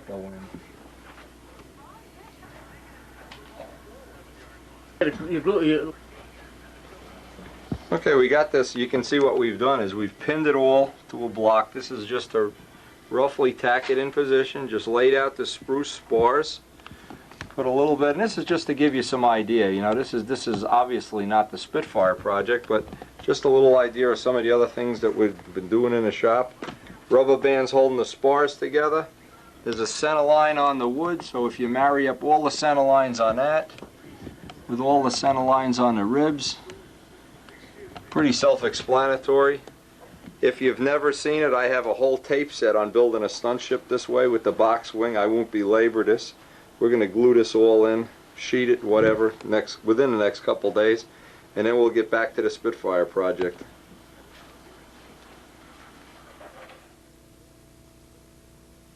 Soda for tomorrow? Yeah, leave the soda in the refrigerator for tomorrow. Yeah. The skins are plenty big, huh, George? Yeah. See how we got the nice angle in the skins there? Beautiful. Panel. You might want to take a lot off the front instead of the back, so that front skin, the grain is following, you know, the wing down. You may want to do that, I don't know. Well, if not, I'll panel my office with it. Yeah, it's aluminum side your house with balsa wood, that's all.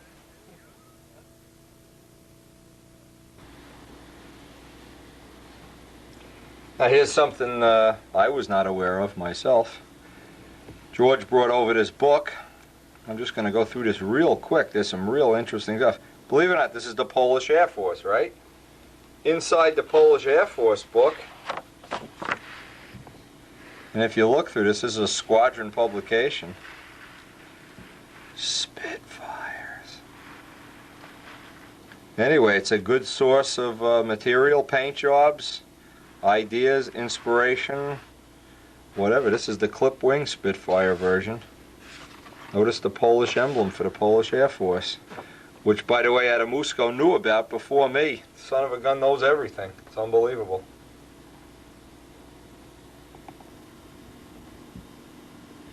And this is just one of the things I find very interesting. I mean, as a modeler, and keep in mind what I always say is if you're a real modeler, it doesn't matter if you're modeling trains or airplanes or soldiers or dollhouses or what. Modeling is modeling. Doing some of the research and learning some of the things that you think you know but you don't know, or I never knew the Polish Air Force had Spitfires. And being a proud Polish person that I am, this was a very interesting book to read. I stayed up the other night, in fact, and got through about 3/4 of it. Very interesting book. And we were looking through this book, and it has a lot of references. I was looking at this model here as one that would be a good candidate. It's a quadron, and it's actually a race plane that they converted to use as a fighter. More interesting stuff, I'll bet. Actually, this is what George Aldrich patterned the Nobler after. This is the kind of stuff you learn when you're doing some research on a model like the Spitfire. Interesting stuff.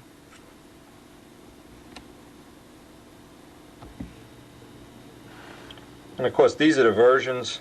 This designates that it was part of the Polish Air Force, the little insignia. We might be even using that on our Spitfires. I don't know. Joe doesn't want anybody to know, but he is Polish. Don't let anybody kid you. And some of the nice markings. Obviously, when it comes to Spitfires, there's so many choices of paint schemes, and Joe and I still favor the one where it's all yellow on the bottom. It's actually a post-war Spitfire.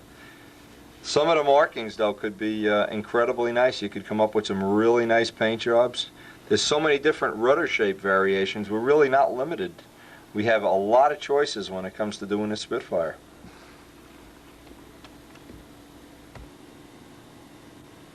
Another thing you even see, they have this. They had P-51s. They got the old P-51s, the ones with the turtle deck and a Malcolm hood. This is really an interesting book. Anybody that wants a spring for a few bucks, hey, this is definitely interesting reading too.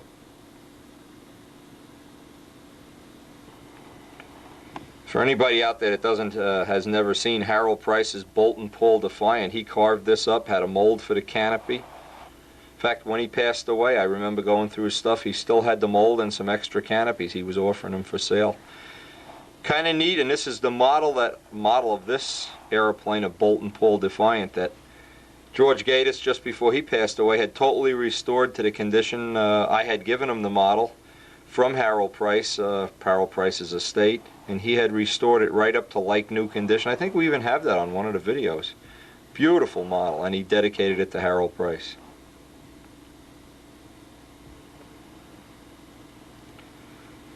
Now this is one with an unusual paint scheme. Notice the clip tips. One of the things that it has no invasion stripes, but just some of the various camouflage schemes. In the beginning of the war, the Spitfires were painted, and of course this is the kind of thing Joe's been doing research on too. The Spitfire camouflage was done green and gray, basically to disguise the planes over land. And as they went into the war, where they were fighting the war more and more over Germany, they went to a gray where it almost was a watercolor and green, so it would camouflage them over water. Anyway, more interesting information, and this is really a neat book.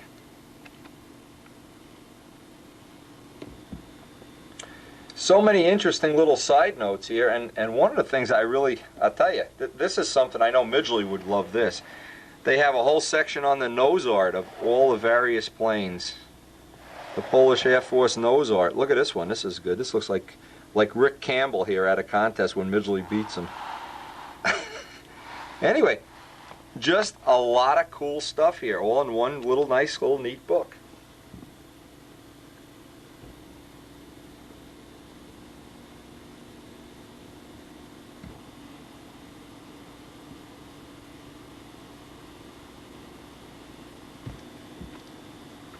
Talk about cool nose art. This is like the Griffin emblem that I did on the rudder of the Griffin.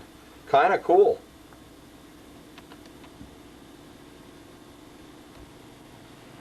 Just one final picture from this book. Anybody that's familiar with the old-time stunt knows of Yak 9s. This is an old Yak 9, and hey, got to tell you, this is a great book. If you're interested in it, it's only a couple of bucks too, and it really made for a couple of nights of interesting reading.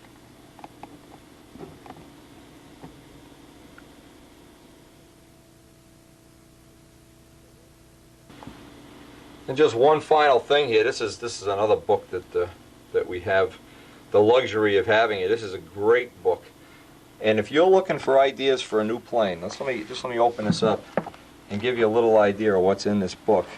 This is just about 200 pages of side views, top views, shoestrings. Just going to go through this real quick. Because one of the things as a modeler is you're always, at least I am, and I'm only speaking for myself, always looking for new challenges, new things that haven't been done before or haven't been done in a long time. Something that just a little bit better than the run-of-the-mill flat ironing board wing stunt ship with you know, a bubble canopy and no cockpit detail or whatever. Look at this, unbelievable. I know Walt Russell, he's a big lover. Gerald Champ too, love these air racers. Look at this, the Red Baron is even in here. Can you imagine? I mean, this is just unbelievable. I got my pictures back from the, I got another set of pictures from the vacation, and I have to just go through them. I'll somewhere put them on the end. One of my favorites. Remember Billy Simons made a model of that? Oh, man. Look at some of these side views. Get some ideas for rudder shapes, wheel pant shapes.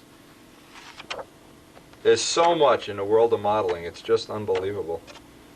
It's hard. I know Carlos is trying to make something special out of that Cardinal that he's got. Jimmy's got a Cardinal wing here. He's trying to come up with some kind of a side-mounted fancy body. This would make a nice one. So much to do. So many models to make. And this book, believe me, this is one of the books. Even if you don't want to spend the money, run out to the library and pick it up. It's a great book. A lot of good reading.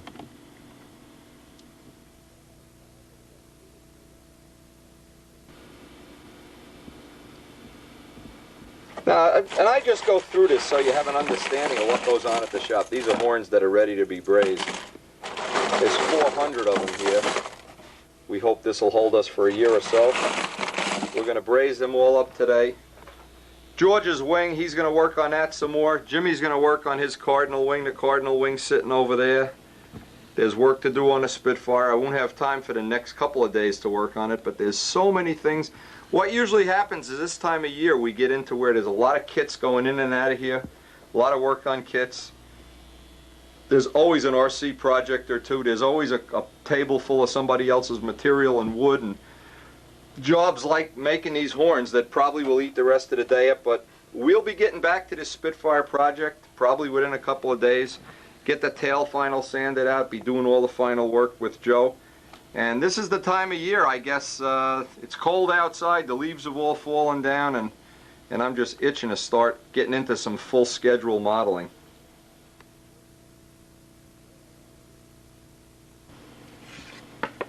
Now I have a little bit of time to work on this, and what I want to do, I want to get the exact middle of this.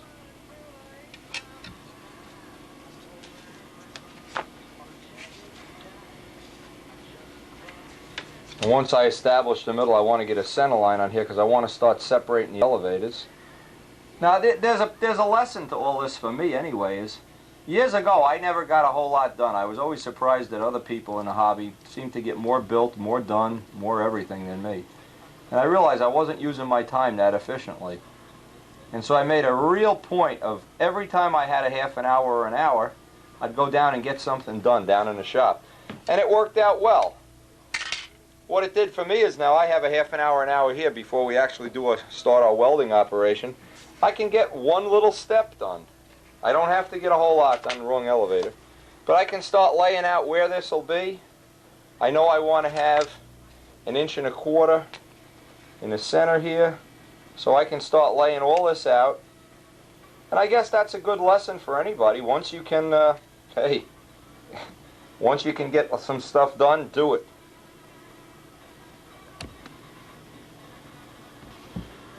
Now see, the advantage of this is now we already have the horn. The advantage of this whole thing is we already have the horn, so we can make a reference point here where this is going to go.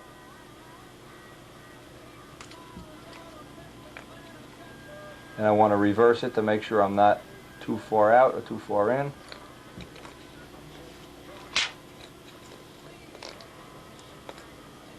Yeah, if you can take advantage of little amounts of time, an hour here, an hour there, you really can move a program right along. It's amazing.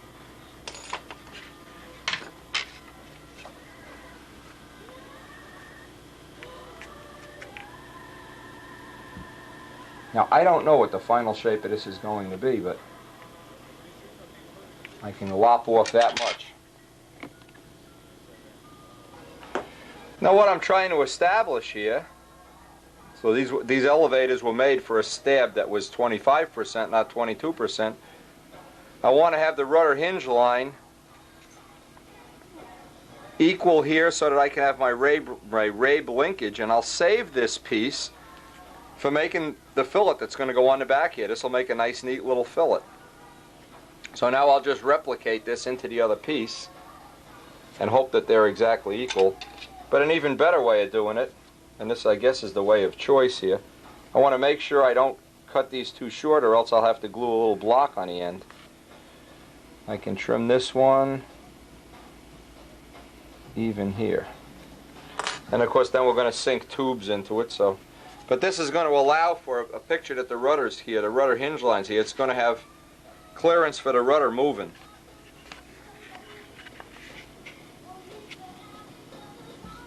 Okay, so now I'll reference off this.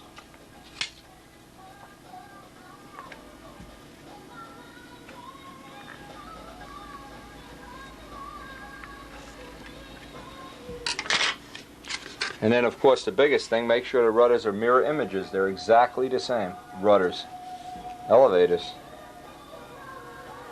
Every step along the way, the flaps and the elevators should be mirror images. You shouldn't have one longer, thicker, or in different alignment.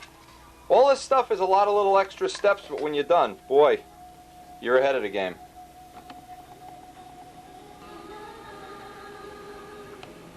Okay, now I can save these pieces ultimately to make up the fillets. I'm only going to use the front piece of this, of course, but I can use that to make up the fillets, so I won't throw that away.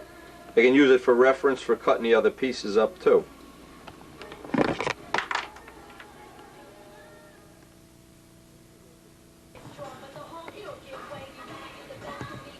Now with that piece figured out, I'm going to get ready to sink the tubes, same as we did on the flaps, into the edges of the flaps here.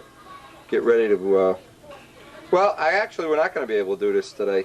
I'm just looked at my watch and I see we're expecting George and Jimmy here any minute to do horns, so we're going to have to let this go. Pick this up, well, as soon as we're done with the horns.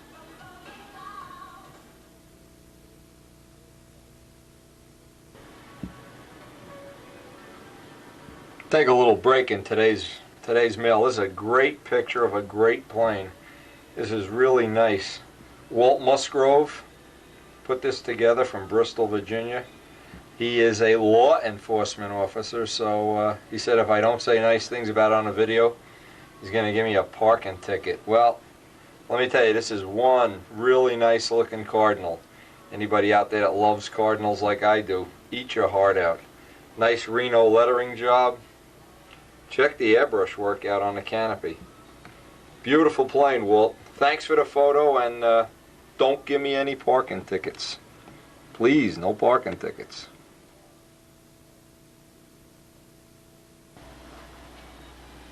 Now, today I have a little project, and I thought I'd put this on the video since this is one of the questions I get asked from time to time.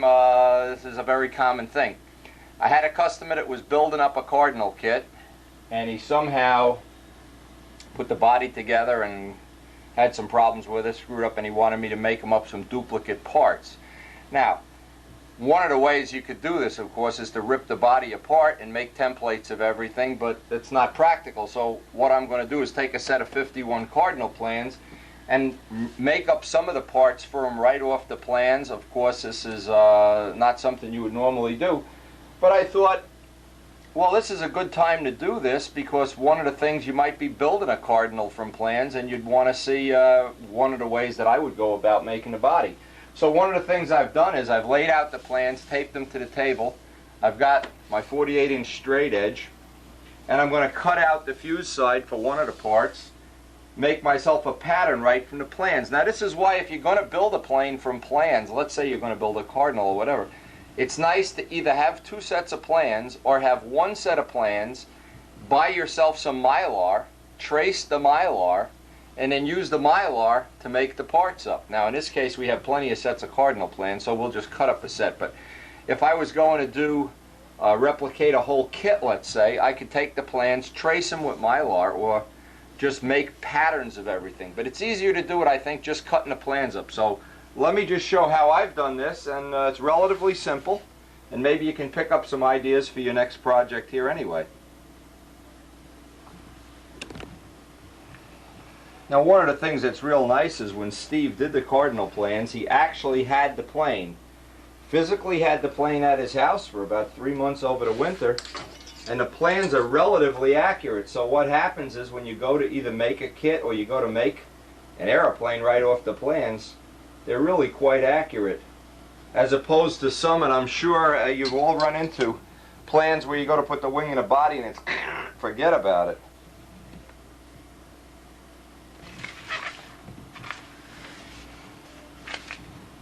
Now, of course, there's the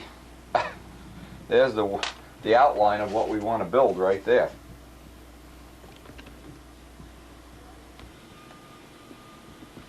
Now I can slide that piece of balsa wood right underneath there using a straight edge.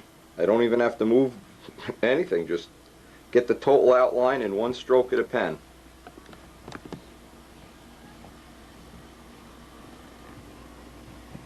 And what's nice, of course, is any of the long straight lines, if you use your 48-inch ruler. By the way, Midgley had called me yesterday, said he's going to send me down a Starrett ruler, which is an expensive, it's the kind Joe has, an expensive professional steel ruler that we will put to good use, assuming he sends it. Okay, now with all the marks on there, I can just slide this out. I don't need the plans really anymore. I can get the rest of the information right off the side view. And it's always a good idea when you replicate parts, put an ink line on and leave the ink line on the part for final trimming. That's always a good idea.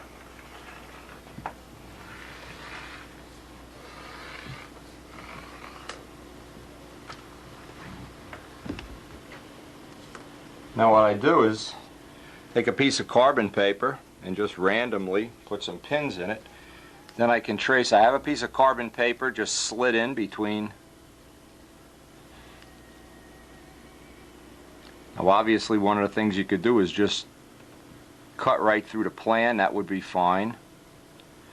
This way I think is a little better, a little more accurate, because the paper tends to move around. Once you cut the wing opening and once you cut the tail opening, it gets pretty flimsy, so I think this way is a little bit of an improvement. Now, I can take my pins out.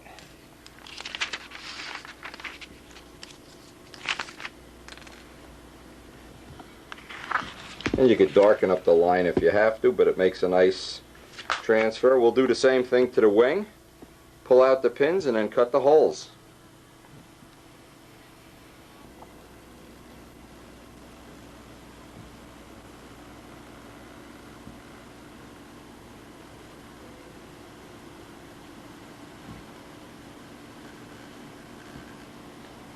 Again, when you use Mylar, what you can do if you're really creative, you can make the patterns out of Mylar and then trace them out onto, or use the plans themselves, onto 16th plywood and make templates, but of which I have hanging on a wall all of the fuselages from the last, say, 15 years.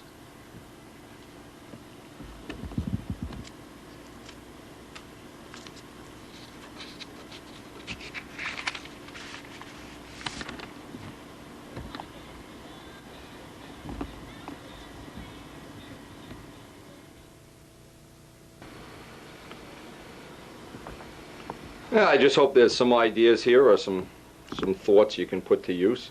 Obviously I can go right through the whole set of plans like this and replicate all the parts I need. In fact, a lot of times it's easier to, if you're going to make an airplane from plans, cut out all the parts in one, in one evening or in one session, replicate all the parts, save the original set of plans, and you'll have the plane and the plans when you're done.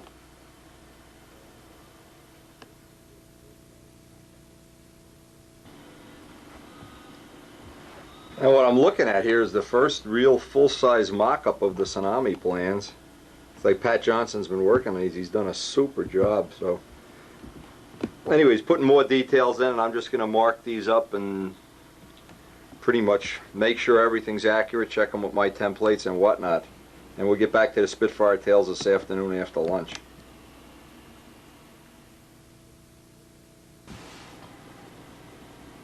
Now, before we get back to working on a tail, I just want to put this picture on the video.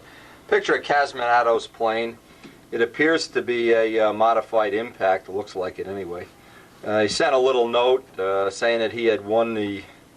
He had told me this already, that he had won the Japanese Nationals with a Super Tiger 60, and he was very thankful. I had given him some motor parts, some gaskets. Big Jim had made him up some gaskets that he thought were a big help. So thanks a lot, Kaz. Appreciate the picture, and of course I'll send it on to Stunt News.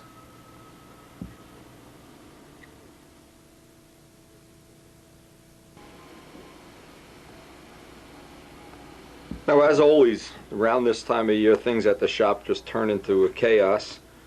Monday night, sessions, pizza sessions, whatever, and we start having to work on our own stuff piecemeal while we help other people. But it's certainly been a lot of fun, and especially fun lately. Anyway, we're going to get back to the Spitfire. What I want to do is pretty much, I want to get the hinge lines trimmed, and I'll show that technique. Get the angle on the hinges. I want to get my tube sunk in for the horn, get the horn onto the back of the elevator, and get my Rabe rudder linkage in there. And I don't know how much of this I'll get done today, but it won't get done unless I do it, so get busy, Wendy.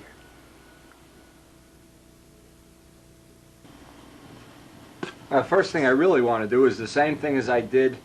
This is pretty much a mirror image of what we did to the flaps, but I want to get a center line on this elevator, and I'm checking all the dimensions. I have the edges all hardened up with CA. These little corners are going to get to be a little bit of a cosmetic problem as we work into the finishing, but step one is much like the flaps. I want to get a center line on here, and what I'll do is I'll jig this up similar to, but not exactly the same, to use the hinge, the little Bob Martens type fixture.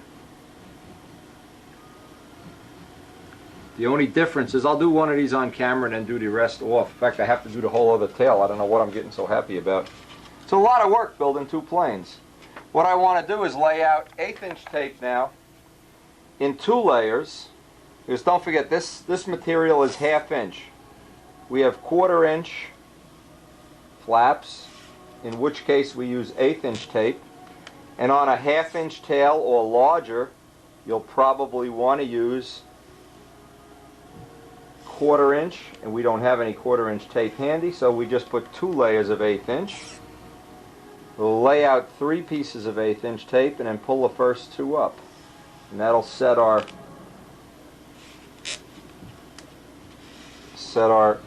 edge for the hinging. Pull 2 up, and you'll see the edge is parallel, straight, and I can work into carving right up to that line. Pretty much similar to how the flaps were done.